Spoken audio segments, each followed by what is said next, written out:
Evening. Welcome everyone. It's nice to see a big crowd. My name is Rosie Goldstein. I'm the Vice Principal Research and Innovation here at McGill, and I want to welcome you to the 5th edition of In Her Own Words, Stories from Distinguished Research Careers.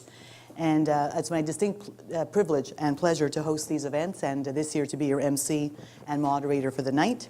This event was first launched in 2012. I'll tell you a little bit of the story. The story tonight is mostly these women researcher stories, but I'll start, I can't resist, with a little bit of a story.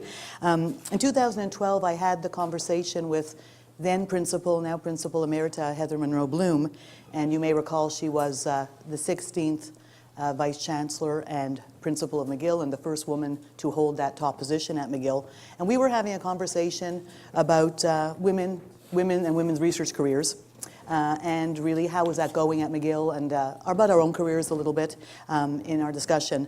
Around the same time, and there have been many studies, but around the same time, all of which showing the same thing, an expert panel was convened by the Council of Canadian Academies to advise the Government of Canada. And around the same time as Heather and I were having these discussions, this body released a report regarding proportional representation of women in research and in senior positions in academia.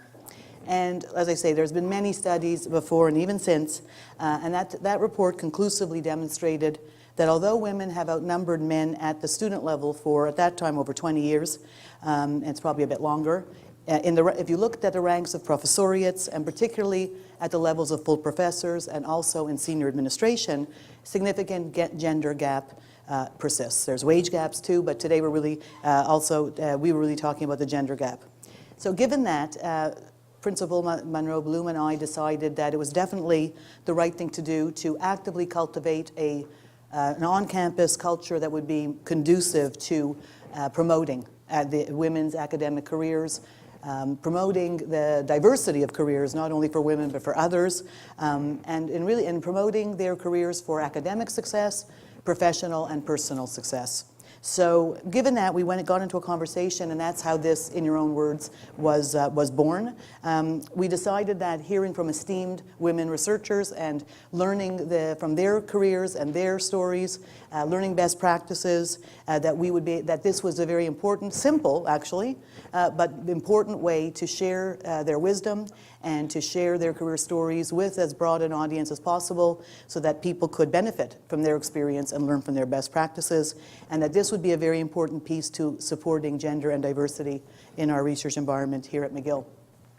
So just as a little bit more of a personal aside, I am finishing my term as Vice Principal at the end of June, and so I'm very, this is an event that's very close to my heart, and so tonight I'll just say I'm happy with the turnout.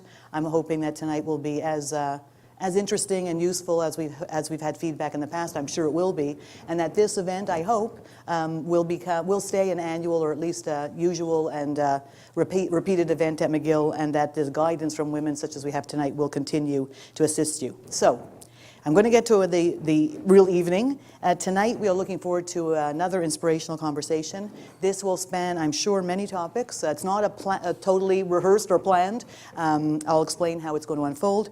But I hope that we will hear tonight topics that are relevant to you, and topics particularly relevant to women in academia and research. And I'm going to mention a few themes I think that have come out of previous evenings and in discussion with the women here earlier.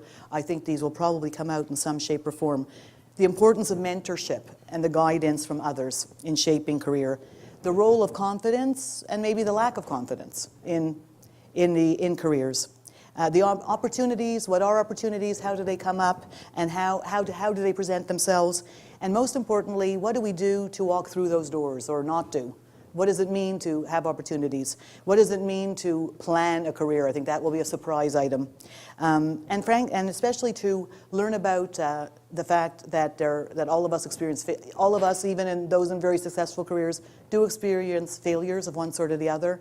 And it's really about learning from failure, recovering, learning from failures, and most of all, we're going to hear genuine stories from our distinguished researchers, and all of these learnings will come out organically from their experience. So, how will the event unfold? About my timing. We hope it will be a conversational, informal evening. I will moderate a conversational format. I will moderate with a few questions for the panel, but really we're going to hear from their wisdom. And we'll do that for about 45 minutes, give or take, let's see. And then we'll have at least around a half an hour for questions. I'll open it up to moderate so you can think of your questions. You'll have the chance to ask questions to any specifically or to all of our guests. So after that, most importantly, we will have a networking cocktail, so I invite you to stay for that as well, and I'll tell you more about that later. So I'm going to turn this over to our accomplished and enthusiastic panel.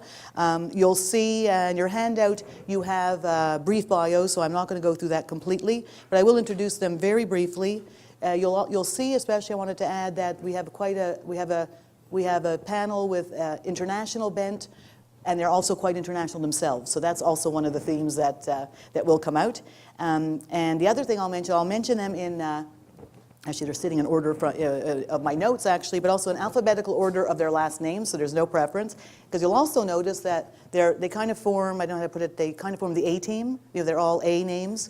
So A team I think is good, and also I don't know much about baseball, but AAA, right? They say that's good. I don't know how much they know about baseball. We can talk about that. So here we have our A team, AAA. To my left, Adelle Blackett, who's a professor and Canada Research Chair in Transnational Labour Law and Development at the Faculty of Law, and she's currently the holder of a prestigious Trudeau Research Fellowship.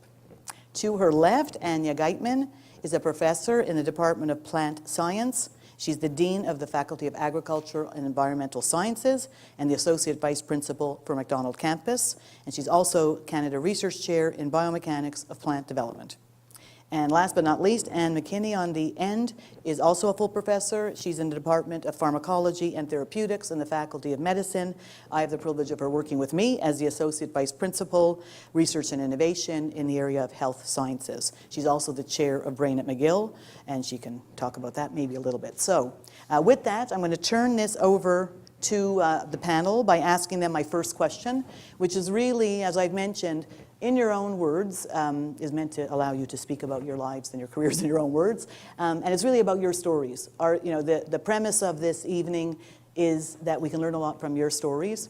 So I want to prompt you, each of you, to start by telling us what you want us to know about your career story, and in particular, what's not evident from the bio and your CV that people can read. So the story behind the story, how you got here, and really what you want to tell this crowd. So maybe I'll just start with Adelle on my left, and we'll go through.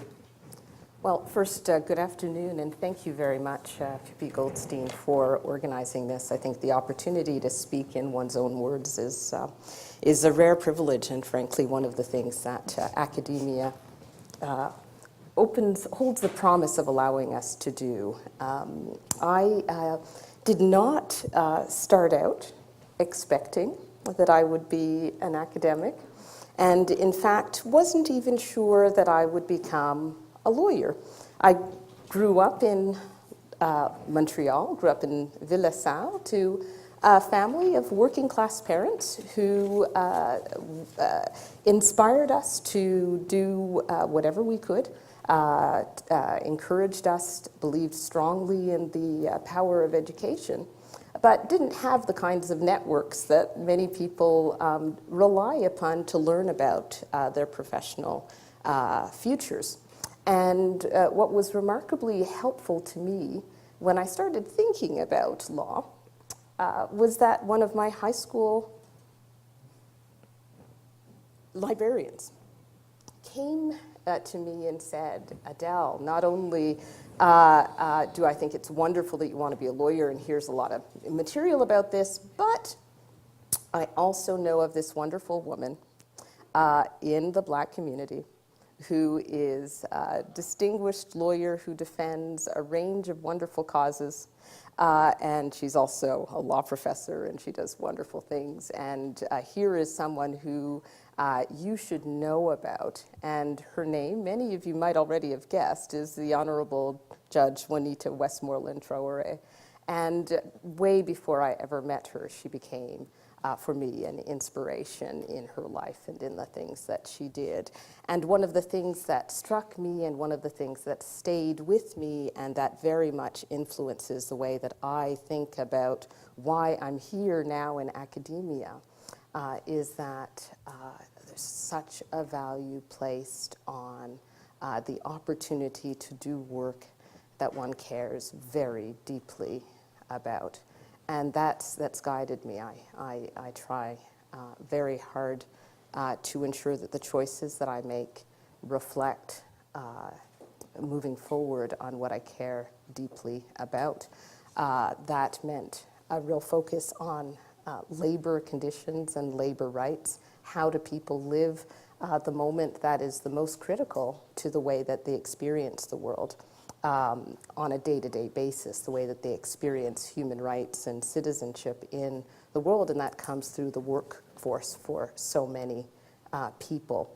And so I moved first into labor studies, then into thinking about labor in the world internationally, and that led to a focus on international labor and then international labor law, and to work internationally and ultimately to academia. And the one small story I'll leave you with in relation to that is that the trajectory to academia, even as was not an obvious one. I could have been very happy with an international career at the International Labor Organization, where I had the good fortune to do an internship. And it was largely a seed planted by another colleague who's currently also a judge, but at the time was my dean, Yves-Marie Morissette, a labor lawyer himself. But he basically, when he learned that I wanted to go abroad to do work and study, this time in France, at Strasbourg, he said, here, I'll write you an introductory letter to a colleague. And in the letter, which gave a copy to me of, he said, Professor Blackett would certainly Adelle Blackett would certainly like to be a professor. And I thought, actually, I don't know why he thought that. I never particularly mentioned that or articulated that myself. And it planted a seed, and a seed that helped me to think that I could imagine myself in academia and not just as a student passing through onto something else. So, take it. Thank you. Anja. So this is really a great segue in what I wanted to say. My name is Anja Geitmann. I'm the dean out at Mac, as mentioned. I've been at McGill less than 2 years. Before that, I was at Université de Montréal for 14 years as a faculty member out in the botanical garden. Before that, I vagabonded around quite a bit for 10 years. And so if we calculate back, if you did the math, that takes us back to Germany 26 years ago when I actually left. Germany is where I grew up. That's my story in one sentence, essentially. When I was asked to say something about how I got here today and tonight, I did a little bit of thinking, and there's 4 things that I figured that were really important in getting me here tonight, so to say. And the first one relates directly to what you said. It's actually to find yourself mentors, but to actually listen to the people who care about us and who actually believe in us, but also see in us the things that we ourselves might actually not see. And so I'm going to give you a couple of examples there from my very early life, really. And they were people who told me what not to do. The first one was my father. He was actually, he studied law and he was in public administration and he loved what he did. But he told me, Anja, do something else. You know, go out there and do something else. He was not one of the parents who wanted his child to be something particular. And so that was very liberating. And so I had the complete liberty to think further and do something else. The second one was a teacher when I was in 11th grade. For 12th and 13th grade, we had to choose certain subjects as specialties and drop others, and so we had to do that choice. And so one day the teacher asked all of us, so guys, what have you decided? What are you about to do? And he looked at me, Miss Geitmann, I presume you're not going to take any of my subjects, will you? And that was actually meant in a positive manner. He was my German and history teacher, and I had good grades. I was above average. I had 75, 80%, but he knew very much that that was not my passion. He knew that in all other subjects I was much better than that. And so he encouraged me to do something that followed my passion. Those were the two negative examples. I'm going to get to one positive at the end of what I want to say. So listening to what other people see in us is actually, you don't need to follow necessarily what they say, but to at least consider is very important, but because they might see more things in you than you believe you're able to do yourself. The second one is determination, really. Once you really know what you want to do, you have to put in a lot of energy, but you actually have to invest much more into that. So when I, as an example, when I got into my graduate studies and I really wanted to do biology, wanted to pursue that. I also wanted to do this internationally, study in different countries. That is, as you can imagine, expensive.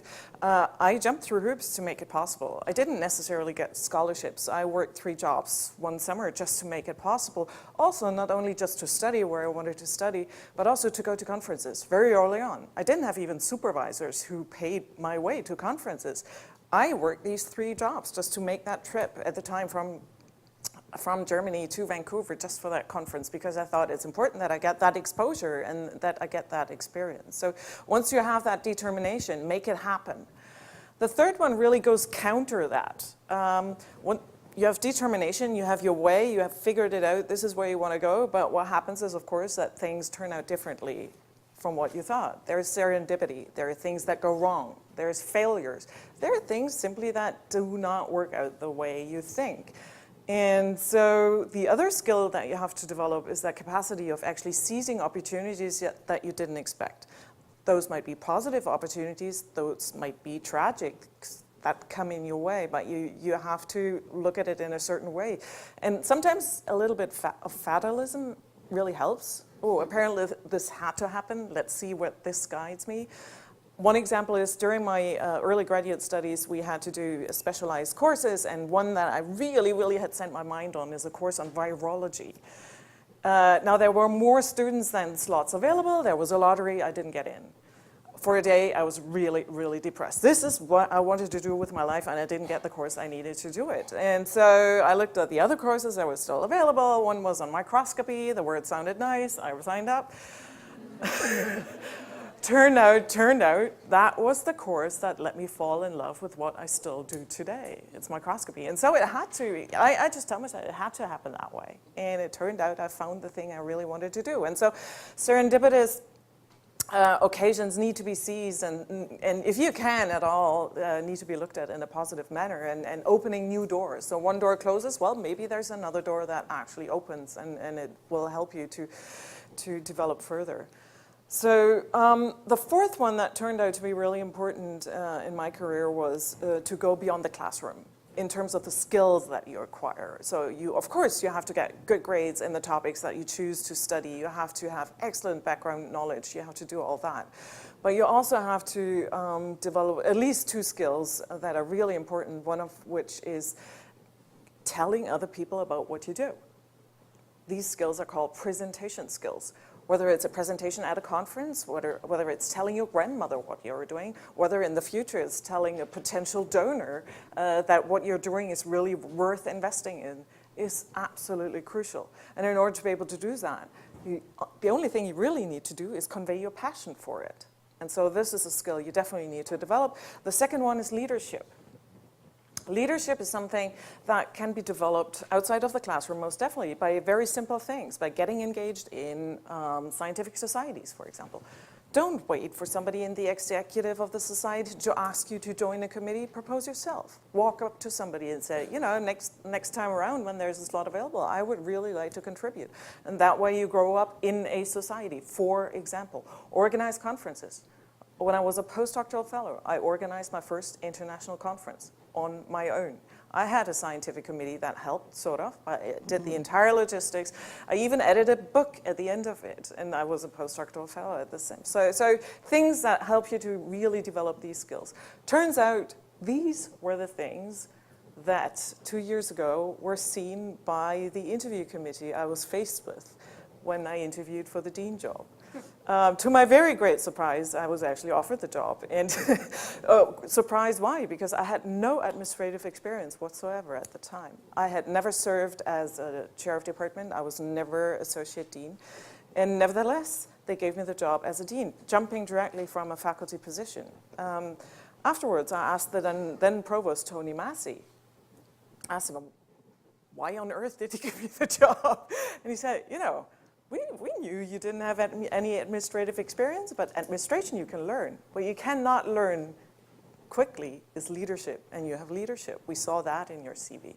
And so these side skills, which I really only developed because I had a passion for it, served me well in order to get to that seat where I'm sitting in tonight. Thank you. Excellent, thank you. Anne. So what you're going to hear, there's a lot of overlap. I see sort of determination, stubbornness, and sort of being able to sort of promote things. So I'm also going to talk a little bit about failures, and the fear always of failure, I think, is something we've all had, and the insecurities that typically come along. So originally, I wanted to be a medic. So at 18 years old, I grew up in the north of Ireland in sort of one parent was Catholic, one parent was Protestant. So that was quite a challenge because that was during the Trouble period. But I was taught very much by my parents to have tolerance of everybody, and it doesn't matter what the person's religion is, the color of their skin, nothing. It's the person inside is the most important thing. So I think that was always a very important message that I was given, and I brought that with me throughout. My parents, my mother owned a chocolate shop, so that explains to people who know me my addiction to chocolate. And my father was, he worked his way up as a senior businessman, and he was the troubleshooter for the business company. So he used to travel around the world, basically doing a lot of business. But I wanted to be a medic, but there was no medic background whatsoever in my family. So the interest I had for medic is actually from a sad thing, which actually helped me try to get into something positive, but it didn't quite take the route. I actually, at my primary school, my best friend, unfortunately, she was diagnosed with a cancer and she passed away. So for me, I wanted at that stage, so I was like a 7 or 8, I already knew I wanted to do something to give back to society, to help people. And then I always was interested in neuroscience as well. That was always a fascination. And because I was always intrigued, if someone had an injury or something happened, how could they sort of, how do I remember things? How do I do this? So I already had a little bit of an interest in that. So then after I basically thought, no, I definitely want to do medicine. So in Ireland, you had to do an entrance exam. So I did the entrance exam. I passed the entrance exam. But then you have an interview. And I was only 18, and I was an only child, so this was somewhat intimidating. So I went into the room, and there was lots of I'm not the tallest person, so there was lots of very tall gentlemen in the room, wearing their suits and their half-moon glasses, so they really looked the consultant type. It was in a closed room, and I remember them asking me lots and lots of questions, and I thought, oh, this is actually quite scary. I was very intimidated. So it turned out I wasn't submitted into medicine because they thought I didn't handle stress well, which is interesting when I consider the jobs I do now. So that was their decision at that point, and I have to say I was extremely disappointed. And then at that point, I actually went to visit another university to talk to a person who was in charge of this thing called biomedical sciences. And his name is Professor McKinney, and this gentleman was actually an insight for me, because he said, well, Anne, he says, you're interested in medicine, but I mean, do you really want to work with patients, or what do you think of being able to basically understand and help to get new drugs and development? And I thought, actually, that could be interesting. And then he said, okay, well, in order to do that, you need to go back, because one of the grades you need to have even higher in one of these things to get into this course. So I thought, okay, so I actually went back to my high school for an extra year. So this is my stubbornness starting to show up in determination. So I went back, I did that, and then I got the higher grade to get in for that part. So I did the biomedical sciences, which I thoroughly enjoyed. And then after that, I thought, what do I want to do? And then somebody said, and what about basically doing a PhD? And I thought, I don't think I'm good enough for that. And then they said, no, we think you are. So then I applied for it, I got the scholarship, otherwise I couldn't have gone. So I got the scholarship, I went in, I did the PhD, and at that stage, now the students in the room will know how old I am, it's basically, I was using this thing called confocal microscopy, and it was relatively new at that point, and it was all engineers, And I had to go to University College London to use it, and working with Alan Boyd, who was one of the pioneers of confocal microscopy. You couldn't do live imaging in those days. So I remember going in and being somewhat intimidated because suddenly I was in the room and I was the only girl. It was all engineers, all gentlemen. And I remember in order to align the laser, you had to climb up a ladder, look in with an eyepiece into the laser part to align it. And they always made fun of me with my ladder, etc., going up to do that. But I was determined to get everything done that was good. So I got the PhD. And then I knew I wanted to do something because I was fed up seeing at this point in the neuroscience that the nerve cells were sort of sitting there, but I wanted to see what exactly is the function of them. So I knew I wanted to do electrophysiology. But at that point, this gets tricky because I thought I wanted to stay in Europe. So at that point, there was in Germany, there was at the Max Planck, there was Bert Sackmann, there was Philippe Acher in Paris, or there was Beat Gavelier in Zurich. That was the three places. And then luckily, I seen this advert just by chance in Nature, where basically in Zurich, they were looking for somebody who had this unique technique at that stage called confocal microscopy. So I thought, oh, that's interesting. How does that fit? So then I had the interview in Scotland, so it gets even more complicated. So I went there, had the interview, and then I went there when I arrived. My husband and myself, we packed our 2 suitcases, left everything behind, headed across. We went to the halls of residences where they put us to begin with. And I remember my mentor, this gentleman means a lot to me of what he helped me get forward, Beat Gavelier. He met me at the airport, he drove us there, and he says, oh, by the way, Anne, our microscope isn't working. You have 6 months to prove if it's working or not. If it's not working, I need full reimbursement from the company, so then we can get, if you can do that, you can stay. So at this point, I thought, wow, what have I just done? You know, so I remember going, I lived in the lab, so this is my determination, lived in the lab, convinced the company the microscope didn't work. The actual company went bust after that. But anyway, so we're convinced it didn't work, got full refund. And then I had the most wonderful experience with Beat, basically guiding and bringing me along. And he always basically told me and shared to me something which I think is very important. Be nice to the people on the way up, because you need them on the way back down, because that happens to everybody. And he also taught me to be very much, to take a risk. Basically, don't be afraid of failure, because how do you know? And for me, the other thing that came out of all of these things to me was always, sort of anything that happens negative, try to turn it into something positive, because it's maybe for another reason. Again, come to that door closing, another one opening. And now, as I'm older and I look back, I think the professors who were judging me for medicine were 100% correct, because I would have been too emotionally attached to the patients. So I don't think I would have been a good medic, but I really thoroughly enjoyed the research and everything I was doing to help feedback. Then when I was doing also my PhD, I had the chance to come to Canada to actually go to Waterloo, where to learn how to develop Hplc and actually bring everything back and set it up basically in the lab back there, which I did. And I thought that was a wonderful opportunity. I also had a chance to do placement in industry, and I thought that was great. So then whenever I basically had my own lab, I always was trying to find ways for my own students, for the PhD students or master students, to also have that experience, one, to go to a different country to learn some techniques, but also to have experience in industry. So that was okay. Then after after my PhD, my postdoc, I was able to get an assistant professorship in Zurich. And I remember that day. That was a very strange day, because I won a prize. And my mentor came to me, he says, Aunt, you won a prize today. He says, but I think you're going to have to sit down. You're about to get an offer for an assistant professorship. And by the way, the paper has just been accepted. That is the most amazing day still from my life. And I remember having that. And then I remember, and this is something to share, I remember then there was a party, and I had some colleagues and people there, and I think this is important to share with the students, that this can happen. And I remember sort of some people were very happy for me, and other people were not quite so happy. And I remember being disappointed by some people who I thought should be happy for me, but they weren't. And again, that also is important, that you will hit this sometimes too, but that's okay, because that sort of helps you understand the different people in the different ways.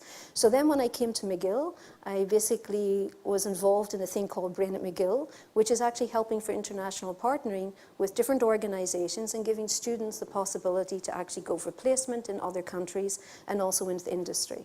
And then Rosie seen the possibility of something in leadership for me and asked me to become the Associate Vice Principal of Research and Innovation. And I found this is a fantastic and very exciting experience, again, helping to get new opportunities and to be able to combine for research everything together. So I guess what I'm sort of saying is you want to go with opportunities when they come along. Having self-doubts, I think, as a female, is pretty normal.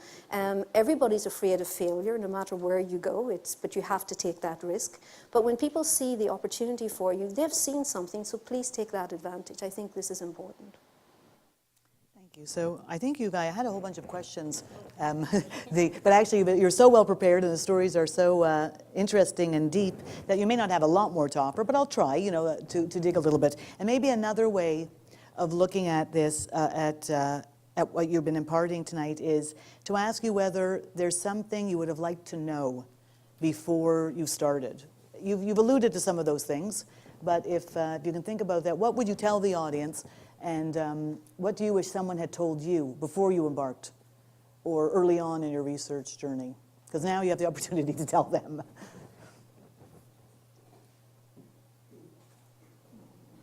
Go ahead, yeah.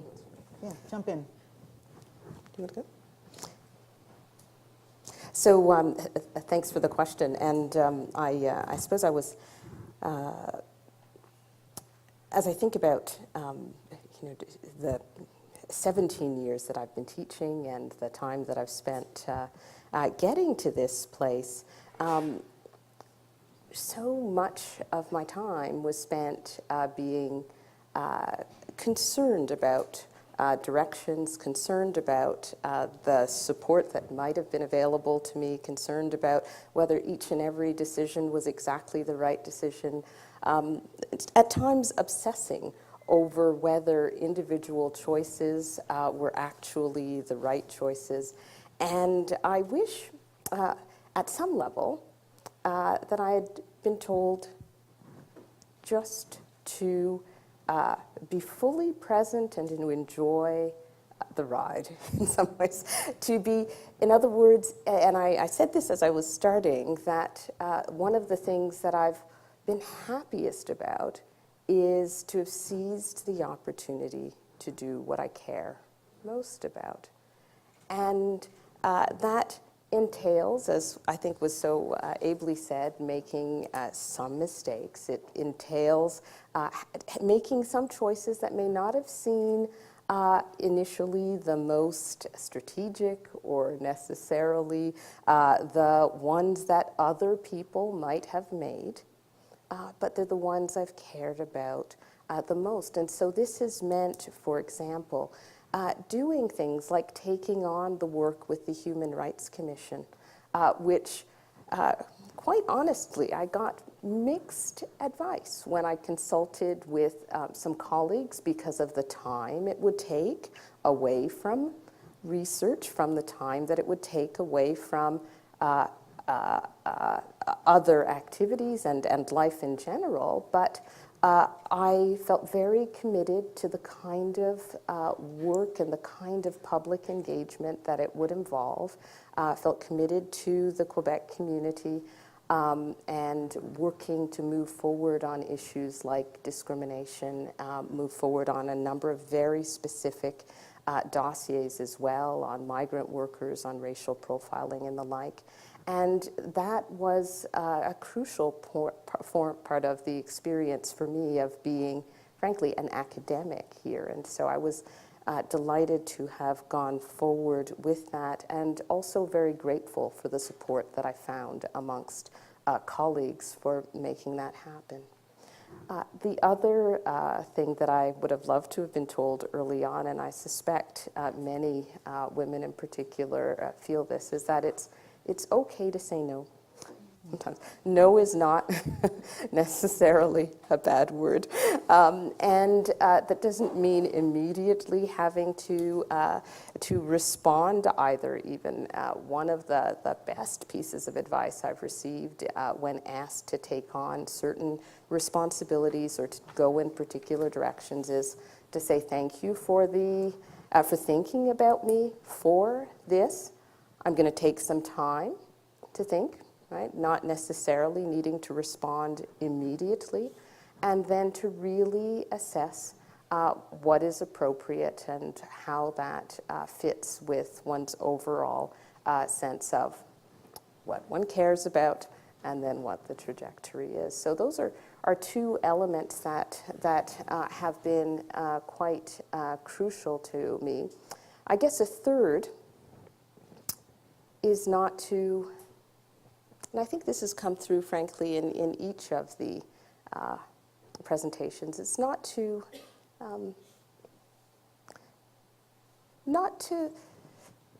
allow your own sense of potentially self-doubt or a sense of limits to prevent you from taking certain kinds of risks, including putting one's name forward for grants or applications or the like, but really recognizing that if your faculty or your colleagues or your peers are recommending you for something, it's because they have seen something about you and about what you can offer and what you can bring. And so, again, to take the time to think it through, but not to self-limit, particularly when the kind of research or teaching or service opportunities are ones that enable you to do the things that you care most deeply about and to build community with which to do that about. And I feel very strongly about this, in particular about different forms of research support which can help to build communities of scholars. One of the things that I did with one of my first forms of fairly open-ended research support was to build a network of scholars from different parts of the world, but just to stop and think about an element of our field that was just beginning to open up. And that wouldn't have happened if I had self-limited when the opportunity came to apply for particular kinds of research support. So take the opportunities that come, even if they weren't necessarily the ones that you first imagined. Okay. Anja or Anne, did you want to add? Yes, one thing that I learned is to appreciate gut feeling. It's actually something really important, and it took me a long time to accept that this is actually something that is quite reliable in terms of the outcome. I'll give you an example. At one time, I had 3 offers for a postdoc at the same time. So it was a great situation to be in. I had the choice between going to 3 different countries for a postdoc, and I made this a science project. It's like, oh my God, where am I going to go? This is going to determine my career. I made pros and cons lists and whatnot and whatnot and whatnot, rather than just, in the end, I went for the place that in the beginning I already knew in the first second was the right one. So I don't want to say I wasted all that time in analyzing the situation, but I could have cut that corner and just believed in what my gut knew was the right thing to go. I'm not saying that is always accurate, but I think you should at least consider it. The same, despite in hindsight recognizing that I had the right gut feeling, this reproduced itself about 2-3 years ago when I had yet another opportunity. I had an offer somewhere else, and at the time I was at Université de Montréal and debated long whether I should accept that or not, because of course the problem had become much bigger in the sense that now I had a family. This was not a one-body problem, but actually a 4-body problem. And so lots of factors, pros and cons lists and discussions, and in the end we ended up doing what in the beginning we thought we would actually do. So gut feeling, important. Not scientific, it's not all science. Yeah, and a scientist, it's like, no, I need to analyze this. So Anne, what would you have liked someone to advise you or tell you at the beginning? I think also sort of taking the opportunities and not having the self-doubt, but also be prepared to make sacrifices, and that's okay. And you're expected to make sacrifices. So I personally don't think you can do everything. So, be aware what you have to find what works for you. What might work for one person will not work for you. And don't be afraid of even people questioning that decision. You have to be content with what works for you. And that's the most important thing. Because if you enjoy what you do, it's not work. It's fun. So. It's only work if you wish to be somewhere else, to be doing something else. Yeah, exactly. So I'm going to ask Anja a question. I was struck that there's a theme of lack of confidence and self-doubt and getting past that and listening to others. There's also a theme that the trajectory is not necessarily laid out. I mean, how many people in the audience, and you don't really have to put up your hands, but you can if you want to. I don't want to put you on the spot. That how many people here were certain when they came in the room that these women researchers must have had a plan when they started their career? People thought that? Some people thought that at least, yes. So and I think one of the themes is there isn't actually, even for some of the most accomplished men and women, what appears to look like a very carefully planned career for the outside was actually not that, right? It was a lot of opportunities and things you didn't expect and people seeing in you. But Anja, I was struck with you discussing also something which is very common, especially for women, which is the non-traditional career path. That getting to be a dean, the tradition is division chair, if there is that, department chair, associate dean, dean, and you just skipped it all and went to dean.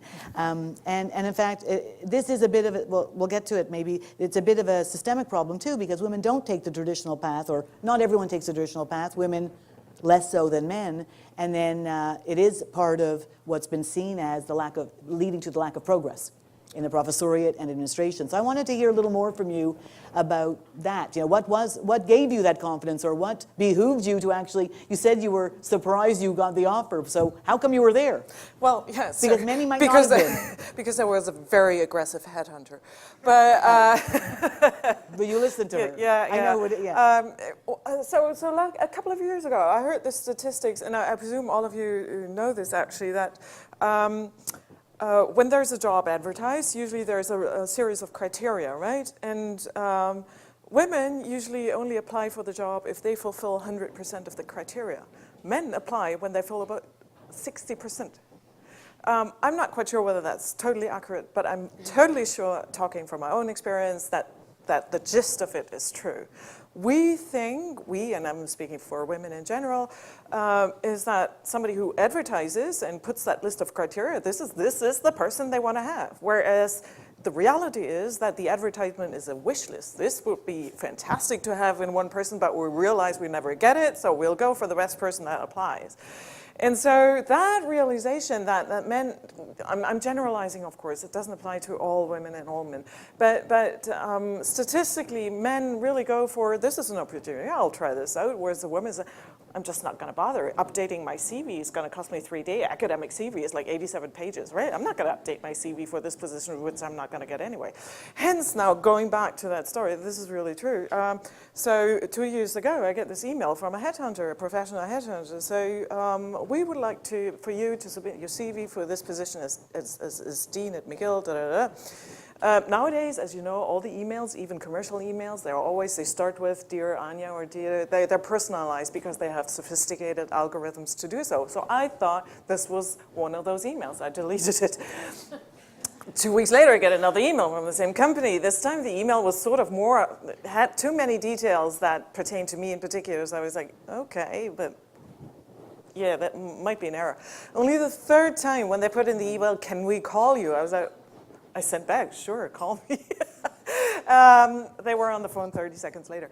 But yeah, so that not necessarily not believing in yourself, but the totally underestimating what we are able to do, and that we could actually fulfill a function that is advertised as a very apparently high sophisticated and multiple skilled type of function. And although we don't necessarily have all the abilities to start out with, we're probably able to learn those on the road. Believing in that capacity is really important.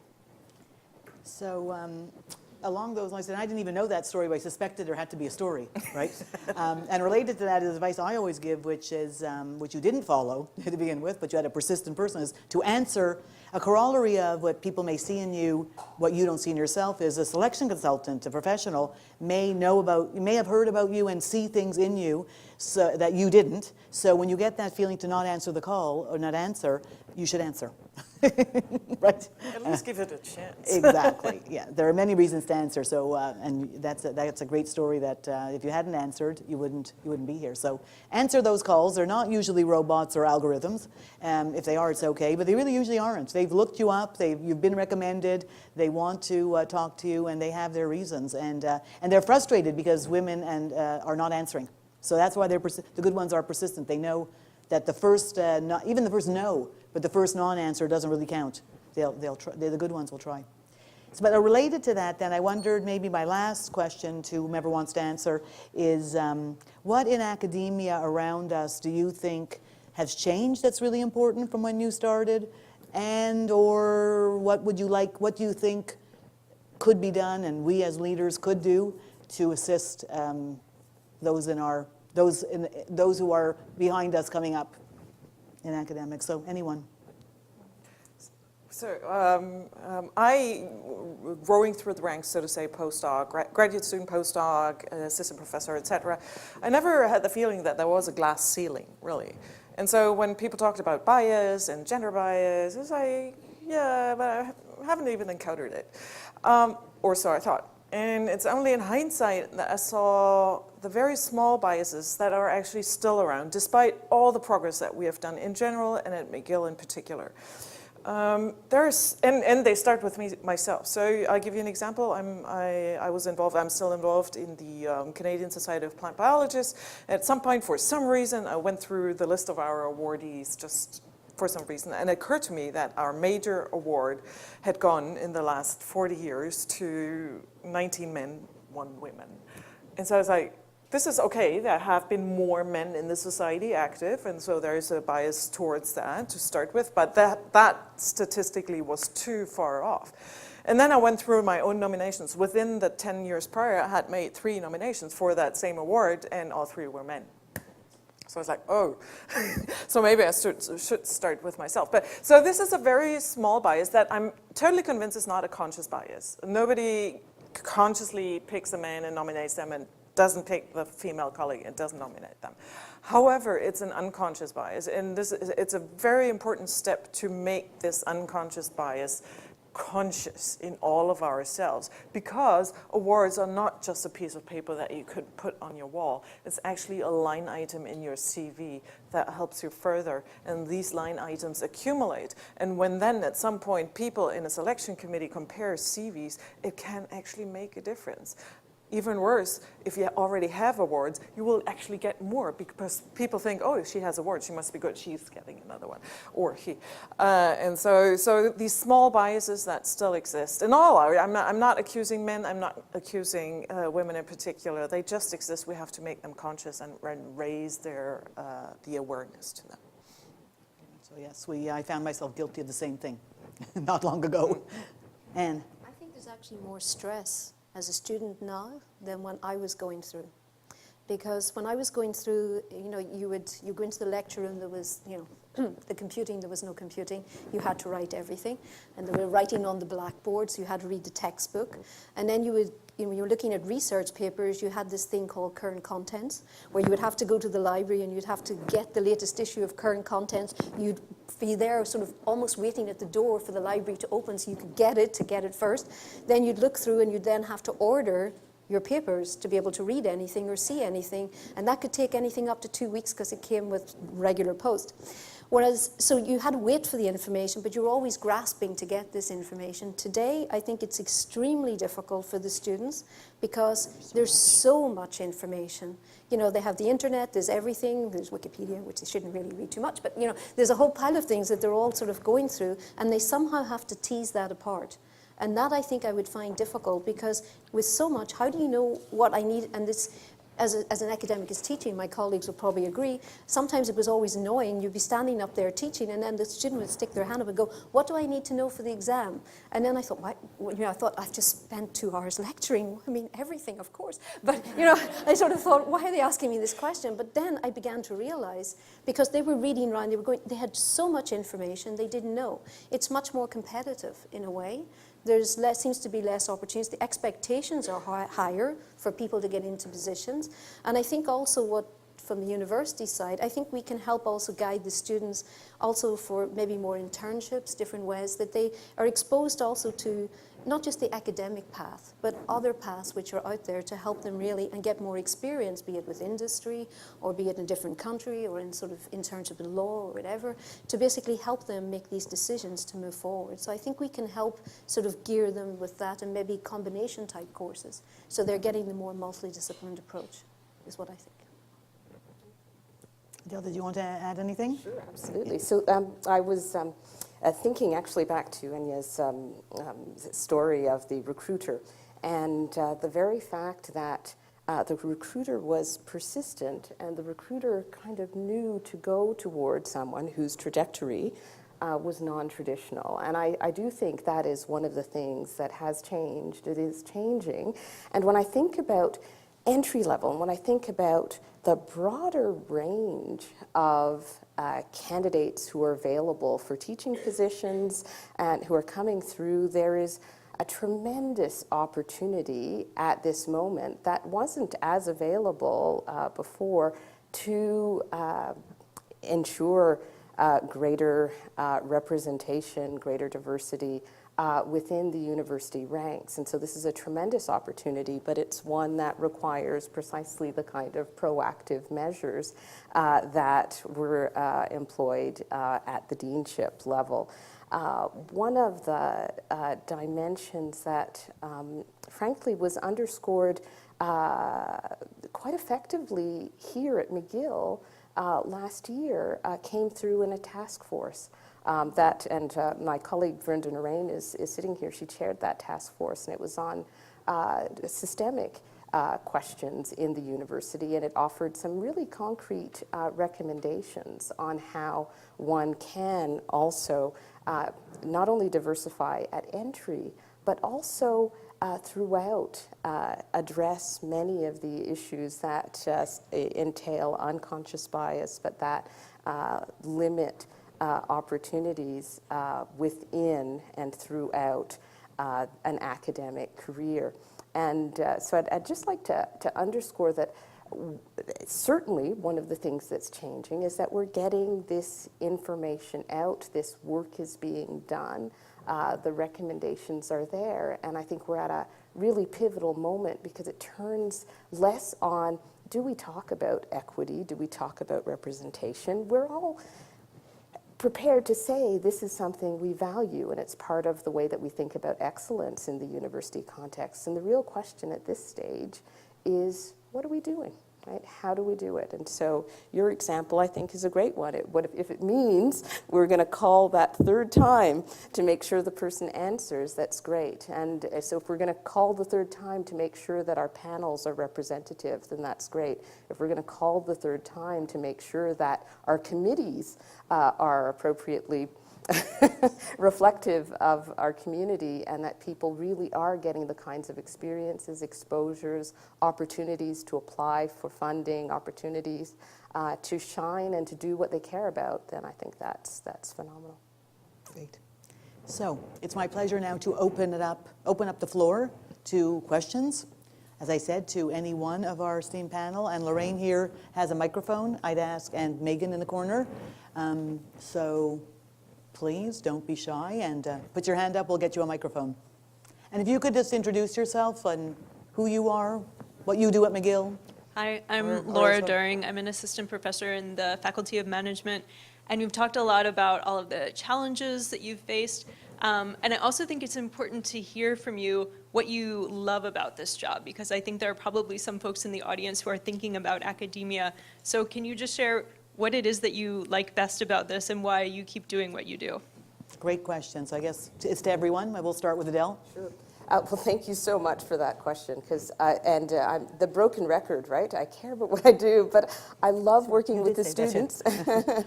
I love working with my students, and I would have it no other way. My students are engaged, they care about the world, they bring energy and a belief in the possibility of social change that is inspiring. And so I really enjoy the teaching dimension of my work, which I didn't always know I would, because I tend to be more introverted. And I feel like I come alive in the classroom with my students. I love the research that I do.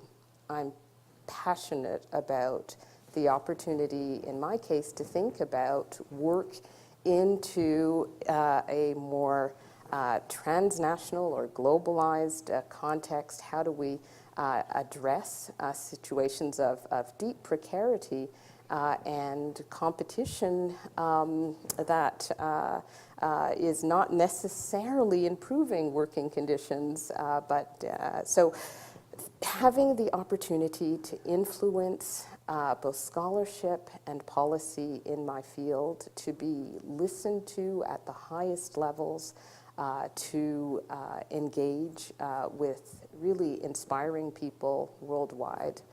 I love that. So thank you for asking. Anja. In terms of a researcher, the one thing that distinguishes a researcher in academia from, of course, a company or the commercial world is the liberty, the freedom of doing what you want. As long as you find a funding agency that's willing to give money, you can really do what you want. That's pretty cool. So that got me in there. Now, being a dean, I'm also still a researcher, but now I'm a dean. What really gives me the most satisfaction is making a difference for people. Be it cutting red tape here, making things possible there, getting the right people together in a room to create synergy there, helping here, listening to people what they want and trying to make it happen. So that's really what continues to get me going. Because as a researcher, it's not that I was petering out. I still really love what I do, but I'm a basic researcher. I look at what single cells do under the microscope. And after 20 years of that, it's like, how much more does the world need to know about how a pollen tube grows? Yeah, you want to do more. And so this job offer came at the right time when I thought I can employ the other skill sets that I think I have and put them to good use. And Anne.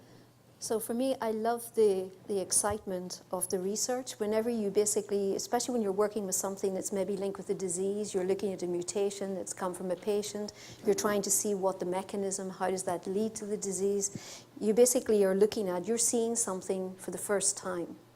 You're actually being able to understand something.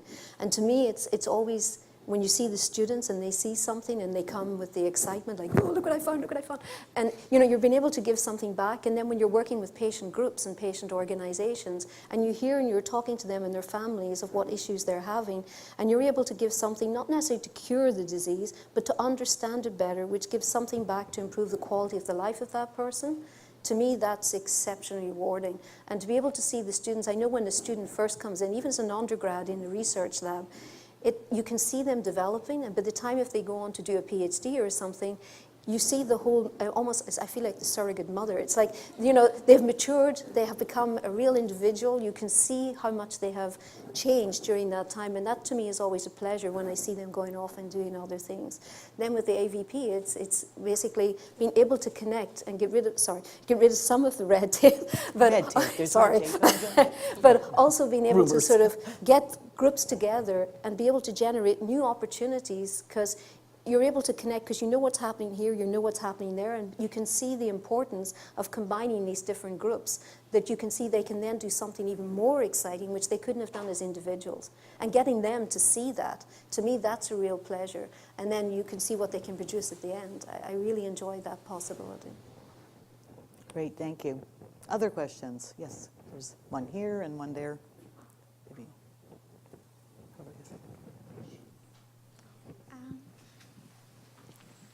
Go ahead. Okay, yeah, my name is Banafshe, and I'm third-year PhD student in information studies. Actually, my concern is, yes, we all love research, and as a new PhD student, I'm all excited and running to be in a good position, yes. But my problem is I'm usually cannot stop myself from being overwhelmed, My question is how you, as a successful woman, can balance your life, back at home, your personal life, with work. Because usually when I see everyone talk about equality between men and women, and I'm like, okay, two unequal things, of course there are something behind the scene that I cannot see. So if you have any advice for future, right? I guess it's advice about work-life balance. Yeah. Get a manage home. babysitter. It's really helpful. In the sense, what I mean, and that plays into the determination. What you probably want is to continue your career and not leave your career when you have children. I'm taking this as an example of combining private life and career. It's really possible, but you have sacrifices. You have to pay for it. You have to get a babysitter. And it's not the wrong thing to do. Those kids will turn out just fine without you. Because nothing is worse than a frustrated mother at home. They prefer to see their mother less often, but the mother being happy, than a mother who thinks who has to be at home the whole time. So that's my mantra. That's how I tell it to other people. Anyone else? Yeah. For me, it's compartmentalizing. I try to sort of, because I do 2 days a week, for example, in Rosie's group with the Associate Vice Principal, so I try to have the 2 days as much as possible dedicated for doing the work there, the follow-ups, and then the other days linked with research. And then at the weekend, I make sure, which I didn't used to do, but I purposely take 1 day, even no matter how stressed I am, so I can spend with family, that it's dedicated. That is no matter what happens, that is the day where we do stuff, we do things together. Even sort of like simple things, eating together, sort of you have to take that time. And the thing is, when you're actually prioritizing what do I need to do in the day, there's certain things you have to go, is this really important? If it's not done by tomorrow, what does it mean? Is anyone going to die? Probably not. So you have to really prioritize through what's the most important, what can go off, what can go to maybe, it's urgent, but it's not absolutely something the deadline is tomorrow. So guess what? If it takes 2 extra days, it takes 2 extra days. So you have to be able to sort of make those decisions. You may make some wrong decisions when you're doing it, but you learn by that. So, you've asked such an important question, and I'm really glad you asked it, because so as women who have juggled all of this, there's the personal response, here's what I did, but then there's also the more systemic or structural response. Here's how I think about how in my own actions I can open things up a little more so that women who are coming through, like yourself, meet an environment that calls into question certain norms, right? And so if the academic career, a really healthy, happy, fulsome academic career, includes being able to be there for your children and for your senior mother. My mom just turned 89 yesterday. It's just phenomenal. To be able to do all of that and to be there for that, part of that means shifting our norm, right? What does it mean to be an academic? Does it mean to be a woman who shares responsibilities with her partner and with her community in her faculty, right? And is able to say, on the basis of being a member of her family and a member of her community, in the community, in addition to in the university community. They're not the same, but they're related. Right? And to be able to say all of that must mean that we have to think about what it is that we expect of that academic career. And if you ask my kids, they'll say, Mom is busy all the time, right? So this is not an idealized, right, you kind of, cut a lot of slack type of discussion. What it is I think each one of us, as we go through academia, has some responsibility as well to say, you know what, I'm not exceptional, I'm not the superwoman. The person who does all of these things needs to become the norm. And so very concretely, that means that faculties, and I'm grateful for faculty that is turning its mind to these issues, have to be thinking about life cycles, right? So the woman with young children and a partner who's abroad and who is also heavily solicited because she's a member of a racialized community to be present in issues that affect the broader community needs to be understood as someone who has to have time to do all of that, right? So this is ongoing. I don't have a magic bullet here, but I would really strongly encourage all of you to see yourselves in your totality as what you bring to the university, and this is a positive, right? It's a positive to bring all of that, and it's part of the humanizing. It's part of, frankly, dealing with the stress, right? We're people in this environment who have full lives and should be encouraged to have full lives as academics, too. I like that. And not be superwoman, not have to feel that you're a superwoman. Yeah.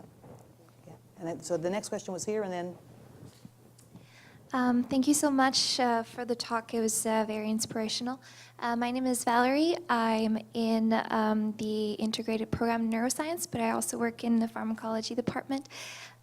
So my question kind of a little bit follows the previous. So as a young woman who is concerned about how I can juggle being an academic and also having a family, and I'm also a little shy, and I was wondering what is your stance on mentorship, and if you think that supervisors or just women like yourself who have been very successful, if you're willing to talk about students about these issues, and if students should seek mentors in those terms. Because for me, I think that hearing your story tonight is something that is a little bit revealing. I'm very optimistic now about opportunities that I can have, but because I have all these horror stories that I hear from other postdocs that have been trying to juggle the two, I'm still a little bit concerned. So if you could just maybe talk a little bit about that. So another super question. And early in my academic career, actually, I wrote an article about mentoring, and I was really trying to tease out, well, first of all, what do we mean by mentoring as opposed to role modeling? I gave you an early example of someone who inspired me even though I hadn't met her, right? And that, to me, is a quintessential example of a role model. And the mentor is the getting close, right? And you get to know the person. And I'm honored to say this person became a mentor later in life and has, amongst other things, encouraged me to do all kinds of very helpful things, including when my partner who lived away came back. She said, I hope he's not listening, said, drop a few balls, right? Don't try to do everything, right? That's part of also shaping things. So do I encourage you to seek out mentors? Absolutely. What I would say, though, is seek more than one, right? Sometimes we're looking for that one person who's going to have all the answers for us whenever. And really, people are who they are, and they bring what they can at the times that they can. And it's worth having a range of experiences. Because ultimately, what you're looking for is to be able to find, I think Anja said it very well initially, to be able to turn and understand your own voice, right? What you actually would do in a circumstance rather than what someone else whose advice you respect would do in that same circumstance, right? So they guide you, support you, but also encourage you to find your own voice. The mentoring relationship is not untroubled, right? While it helps you to acknowledge and to learn about often more informal dimensions of the work that you'll be doing or the career path that you'll be choosing,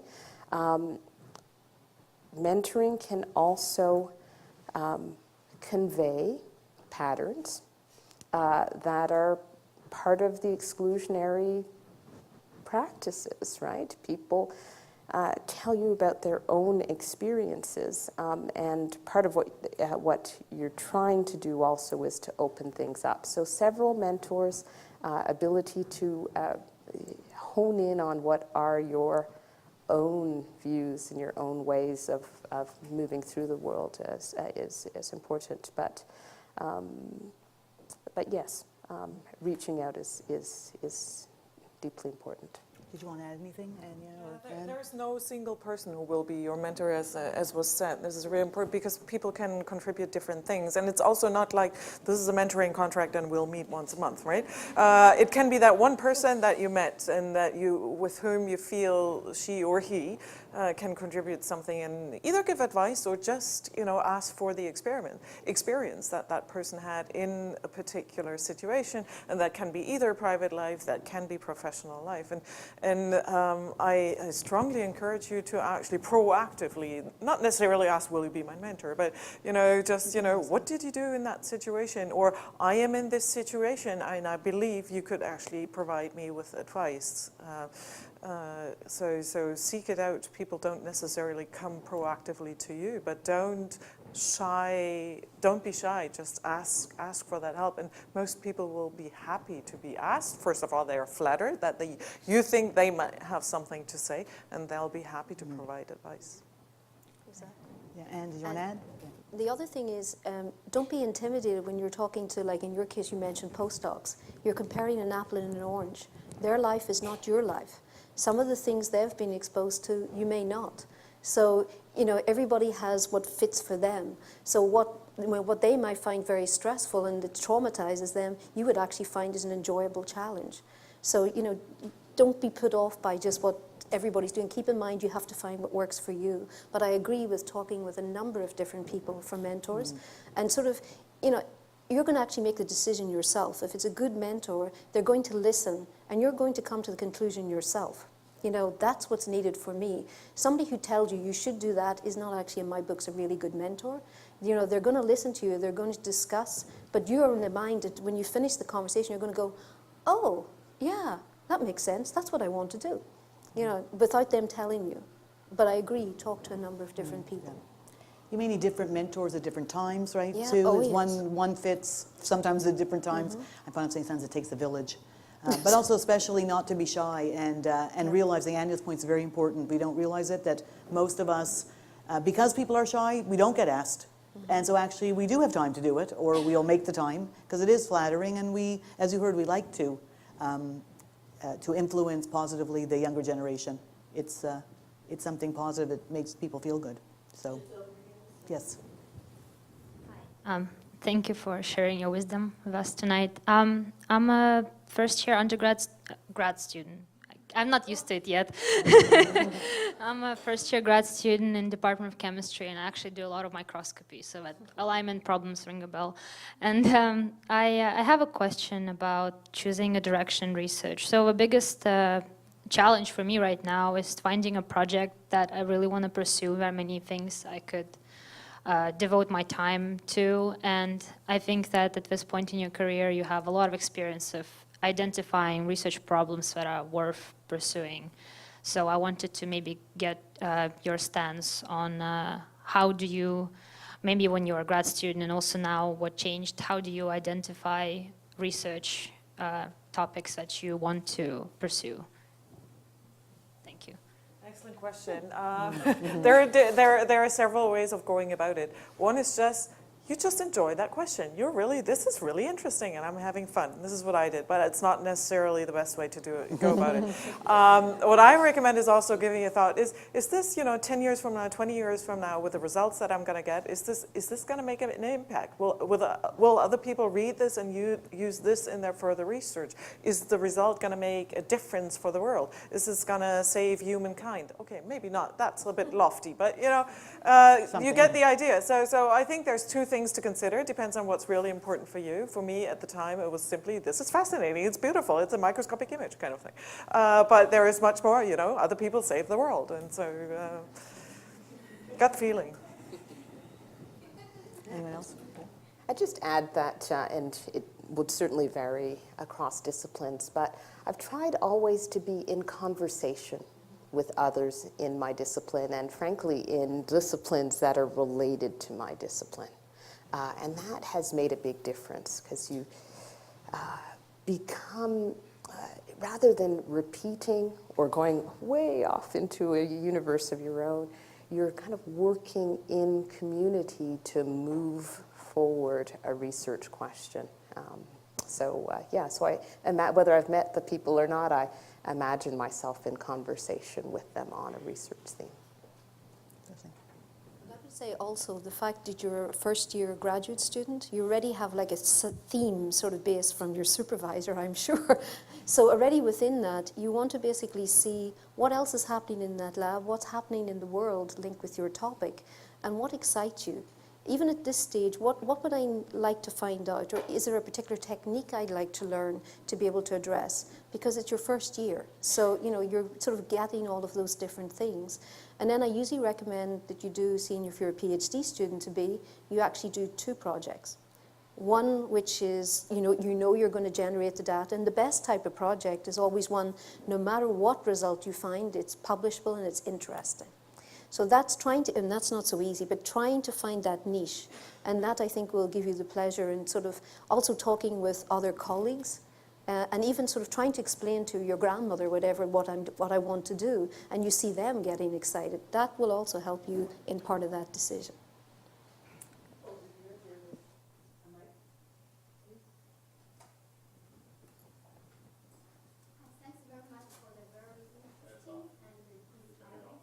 Oh, turn it back on? Sorry. Inspiring conversation. As you know, only less than 20% of a PhD after graduate can find academic work. And in order to find the academic position, you need to develop very strong leadership and network. So I really wanted to ask a question, how one can effectively develop your network and leaderships. And do you think the leadership skills are determined by person's genetic? Maybe someone is born like a leader. It's possible we can learn. So Thank whether you very leadership much. is learned or not, and networking, we heard a bit about leadership from Anja. Yeah, definitely. Yeah. I think networking is, you have to get out there. You have to get out there. They have to get out and meet people. That could be conferences. And it's really important for beginning graduate students, when you go to your first conference, you're very intimidated normally. There's no need to be. The real purpose of a conference is, of course, either giving your talk or showing a poster, but to really talk to other people. And imagine these 100 people in the poster session are in the exact same situation as you. They don't know anybody in the room. And what would you be happy if anybody else came up to you and talked to you? Well, you do that thing. Go up to somebody else and talk to them. Okay? You'll make another person happy, and you're creating one node in your network. So that the networking is crucial, but get out there and go to places. Leadership, is that genetic or not? I think what's genetic is the extrovert-introvert thing. That is definitely something that's relatively ingrained, even though it can be modulated clearly, apparently, because you don't seem to be really introvert to me. But I think whether you're extrovert or introvert, you can definitely acquire leadership skills. It takes, again, initiative. You have to get out there and propose yourself to do something, actually. But you can do that, and you can acquire the skills learning by doing, definitely. The more you do it, you get at ease with it, you're less you're intimidated by it, and you're able to actually talk to other people and engage other people, because that's what a leader does. They engage other people. Yeah, and there's training and courses and role models. There are also ways to, so not everyone can just learn by, or have the opportunity to learn by doing, or need a little extra help, but there is that out there. And it actually has been proven that although people are introverts or extroverts, you can't always tell. Depends how they behave. An introvert, it really reflects, introvert, extrovert means how you feel about what you're doing, not that you can or can't do it. It's how difficult it is for you to do it. Yeah, so that's why you can't always tell how difficult it is to do it. Am I right, Adelle? That's the perfect response, absolutely. What can I say other than that? When I went for my first teaching opportunity at graduate school,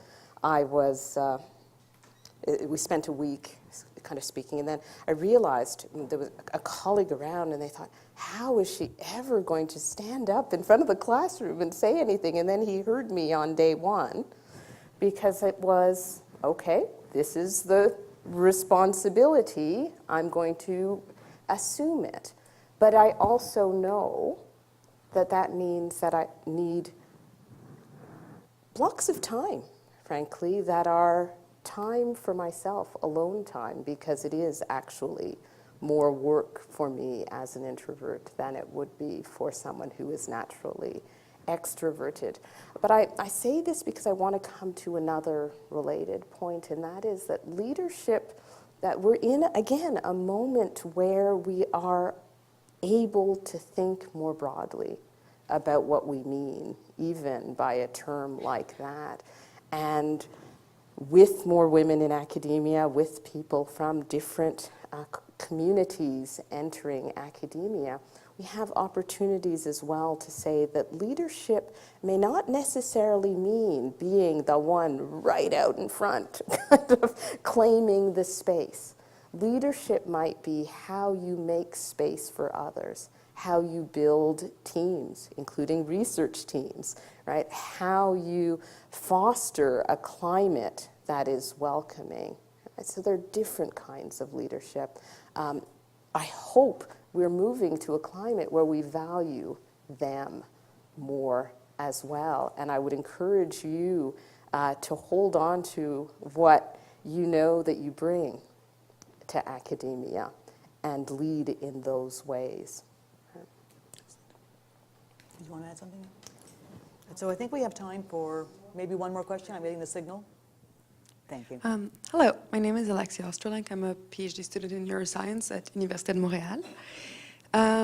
So you're obviously all very strong women with a lot of energy, but my question relates to the times in your life where actually it was like the times in your career where you had maybe a breakdown. I'm sure that happens to everybody, and you felt like you couldn't achieve anything, or you wanted to drop out, or wanted to get a 9-to-5 that pays well. And because like I feel like we all think about that sometimes. And what were your resources then? What did you do when, like, in the low times, not in the good times with tons of new projects, but the ones that were hard to go through? What do you do when that happens? It inevitably does happen. So what is not necessarily break down, but everyone has a low moment or times that are not as easy as others. What do you do when you're discouraged? I think one important thing is to know yourself in the sense of how can you regroup? What is it that actually makes you happy? And I in the most stressed times, I can just, leave the office and go to the next coffee shop and sit there and take the newspaper. It's like, okay, need a timeout. That paper didn't get accepted. I just, need to regroup. And so learning how to regroup with yourself, right?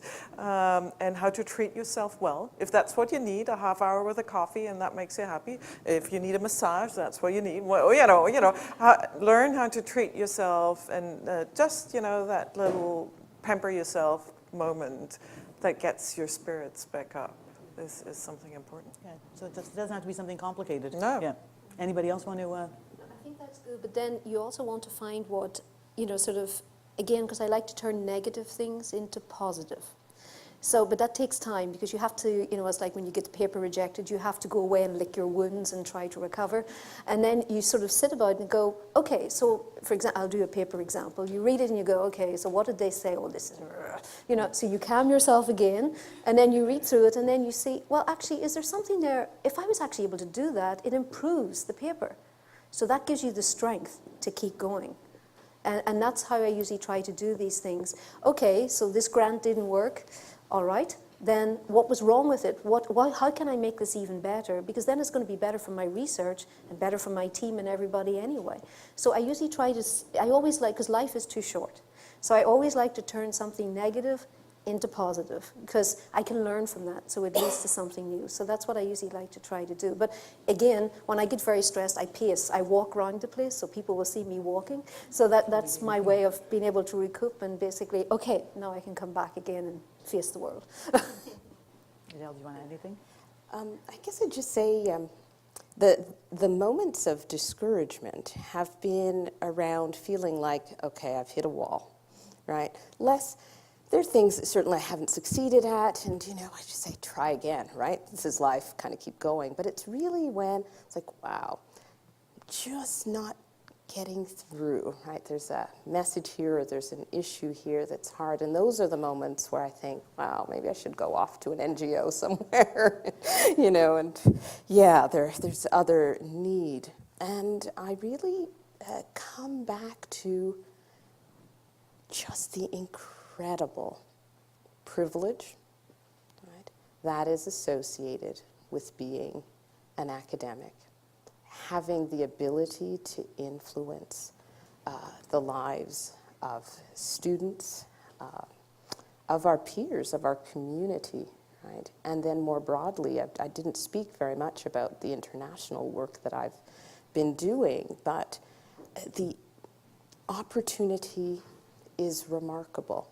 And it entails, of course, facing those walls, but facing them knowing that it is so important to be present, to be fully present, to have a sense of why I do the work that I do, and its potential impacts, knowing the impact may not be immediate, and the wall may be very present now, but this is a long-term view. There aren't very many positions, frankly, that allow you to say, I might not have an impact in 3 months, in a year, maybe not even in 5 years, but there's an entire career.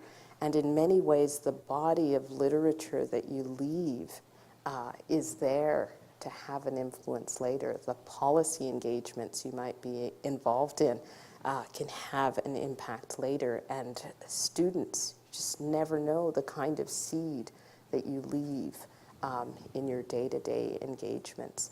And so frankly, that impact is what keeps me here and keeps me really alive and happy in what I do. So thank you so much. We're going to have to wrap up.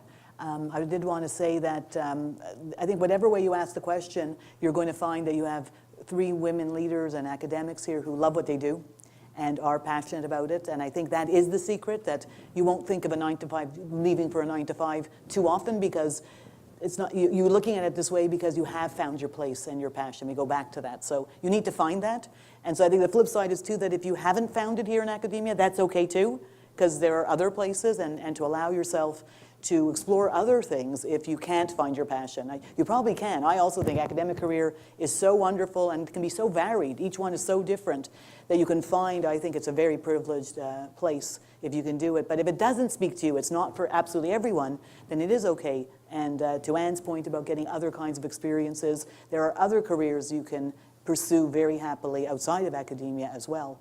So look for those role models and look for those mentors and those paths as well. So just to say, to wrap this up before our networking cocktail that you must stay for, we heard a lot of great lessons and a lot of great insight tonight. And I think I want to thank the panel for being interesting. I heard from a few questions, inspirational, inspiring. And I think every year the panelists, and this year no less than other years, confirmed my theory, my discussion with Heather Monroe Bloom, that really hearing in your own words from women like yourselves, there's just, it's just an amazing wealth of wonderful discussion, wonderful ideas, and I hope, I think, if I was early in my career and I heard these things, that these would be themes and ideas that would stay with me. You know, they're very important. And we wish we would have heard them early, so I'm very pleased that we could be the vehicle for you to hear them, and most of you are earlier in your career than we are. So with that, I want to invite you to the cocktail, which starts right away, and it is 1 floor down in the dining room, so stop 1 floor down, don't keep going.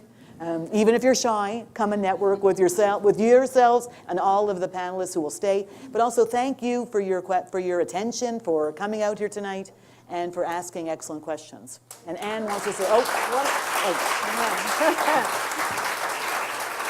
I was the closing speaker, Anne. Oh, no, they changed your speech, I'm sorry. So I just wanted, basically, on behalf of the entire panel and the audience, and all the audience and panels for many years, because this is Rosie's last in her own words, to thank you for being a guide an inspiration to us all, and promoting and helping women get to the different positions. So an absolute role model. So thank you so much, Rosie, on behalf of all. Thank you, Anne. Thank you. Thank all of you.